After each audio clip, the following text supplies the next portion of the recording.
I know this person from somewhere. Where in the hell did I know her from? So, Yeah, so it's me.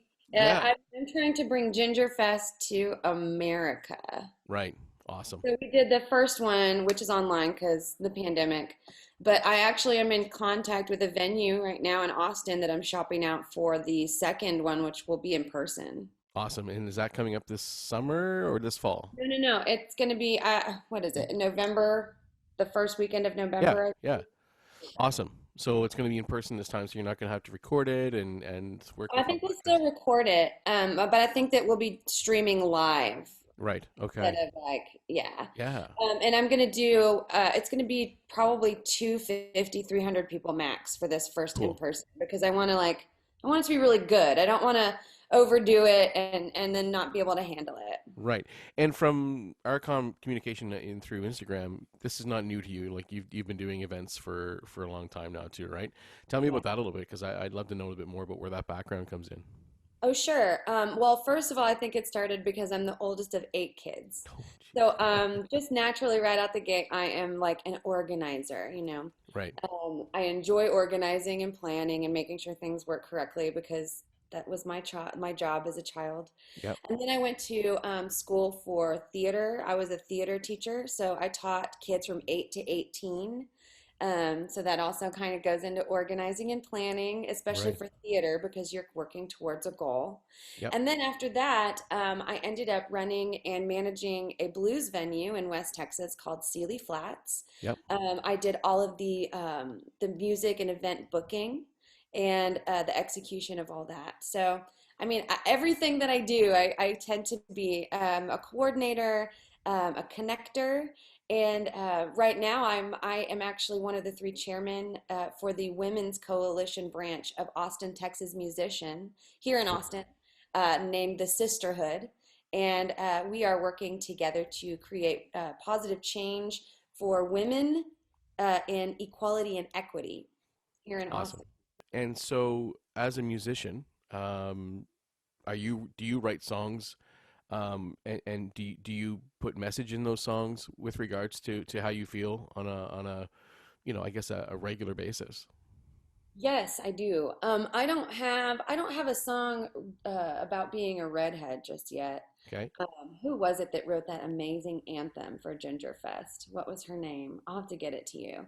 But that song is so good. I'll have to make sure that you hear it. Yeah. Yeah. I'd love to. It's really good. It's really good. And I think I'm going to have it be the theme for this next one too. Oh, great. But I don't have anything about distinctly being a redhead, but I do write songs that bring light to injustice, you know. One of my most recent songs is Midnight Stalker.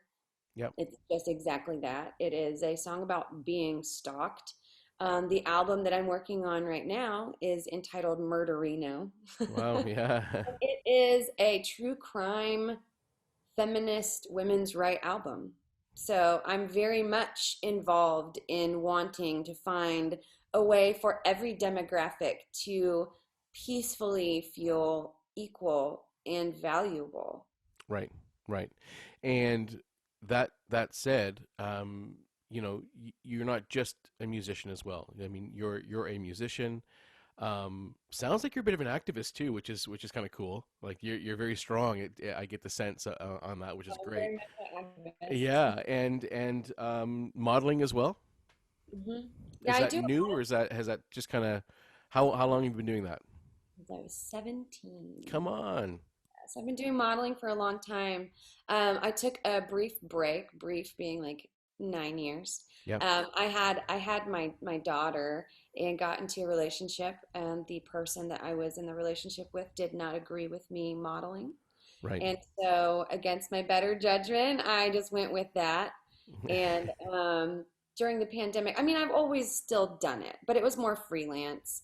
And then during the pandemic, I've just really started doing it a lot more. I luckily am a photographer as well. I Hmm. owned a studio for 10 years, lost that during the pandemic, but Yeah. I'm able to do my own photography. So it's easy for me to do myself. And then there's a lot of photographers that I like to work with and a lot that would like to work with me, but we are also still in a Right. pandemic. You can't move. You can't go Um, anywhere.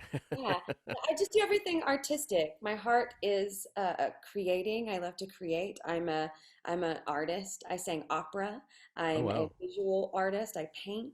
I'm a talent manager here in Austin, Texas. I manage some musicians. Oh, do you? So I just kind of have my hands and everything artistic that will keep me basically poor for the rest of my life. Your daughters don't have red hair, or you have any kids? You have two I kids? have two. Yeah.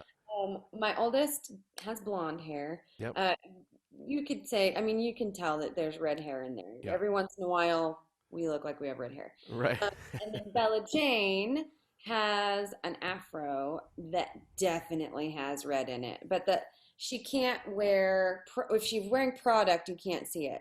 But if she doesn't have product in her hair and the sun hits it, it's like Wham. There you go. glowing red. Your children now, obviously that they're not, they're not facing, I guess perhaps red hair criticism at this point because they kind of don't have it, but yet they do. So, but do you see, you said earlier, you know, youth are kids are mean, do you see that with your own? Like, do you kind of get that feeling every now and again Not when it's with my oldest child. Well, Mary May is very beautiful and model-esque, and she's about to be 14, but she looks about 25. I mean, right?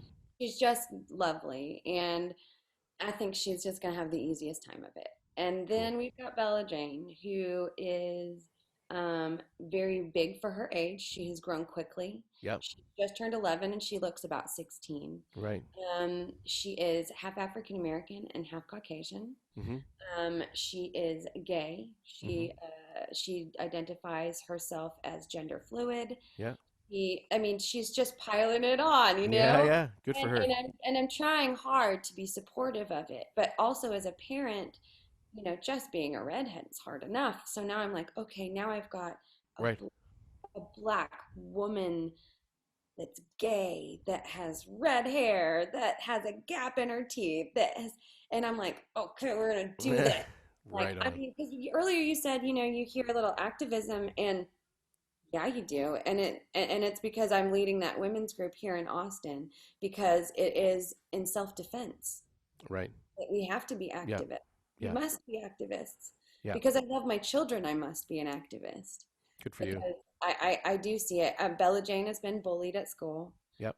She has been bullied to the point of like physically being bullied.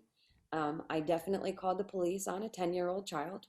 Yep. Um, I mean, I didn't think they were going to do anything mean to the child, but I wanted them to know that I was taking this very seriously. I know that uh, all children are so sensitive, but I don't think that other children realize that when you make fun of something that someone's born with and they don't have any way to change it, there's nothing that they could possibly do. You're not only making them feel alone in their school and making them feel like they don't have any friends, but you're also making them hate themselves. You're making them really hate something about them that maybe they got from their great grandma. Maybe they got that hair from 5 generations ago from a grandparent that they didn't even know existed, and that Mhm. there's nothing that they can do about it. And honestly, it is beautiful that these things are handed down to us. And as a redhead, I assume you know this as well. A lot of the times when the red hair pops up, it's a kind of a shock to people. I mean, you don't usually have redheaded parents, you know? Mhm. Or like the random calico cat that's born. Why did two black cats have a calico cat? Who knows? And I just really think it's important to just start empowering empowering these kids because Jesus Christ, the world is hard enough without making them hate things about themselves that they can't possibly change. Good for you for standing up to that and being a part of the group that you're a part of. I think that's fantastic. Um, I was going to ask you as well. I often ask this to a lot in these conversations, which is if you were approached by maybe an adolescent, somebody in their teens who has red hair, and there was one thing you could say to them, what would that be? Oh, they're beautiful. And if Just they're having a problem, so if they're having, I don't know if they're being teased at school or being bullied. What is that word of advice that Jessica has? I think that still that they are beautiful because beauty isn't just what everyone thinks of initially when you hear it. Everyone, when you hear beauty, you think, oh, well, that person's beautiful. They must look beautiful. But there is a certain beauty that also goes into people that are wounded. There Hmm. is a little bit of special magic, I think, a little extra resilience, a little more compassion. I think that people that are bullied and experience pain understand it better than people that didn't have to experience it. Right. And so, to a young person that's experiencing pain, I would like to say that it will end. It will, and it's not exactly what you think it is. A lot of people project onto other people, especially when they don't understand things that are going on. And there's not a lot of us, there's just not. There's not a lot of redheads. And I've met people that are frightened by people with red hair. I have met people that are fascinated by people with red hair. And so just know that you're magic and that you're beautiful and that everyone will always be drawn to you, and it might not always be because a positive thing, but everyone will always be drawn to you. You're always going to stand out in a crowd. If you're in a crowd of people that everyone wants to be picked for something, you have a better chance of being picked because your head's a highlighter. Like, just Yeah, find ways to that's use right. it positively, right? Yeah. Because there are ways. And so that's kind of what I'm doing, is I'm trying to use it positively. And man, I empathize so much with hurting young redheads. I just do. I Hmm. remember being fascinated by redheads because I there was none that I knew. I Yeah. mean, my parents are brunettes, and my mom tells me the story because I don't remember, but she tells me that when I was young, that I would run up when I would see redheaded women and ask to see their knees because I knew that they had freckles on their Oh knees. yeah. And someday I was going to have freckles on my knees.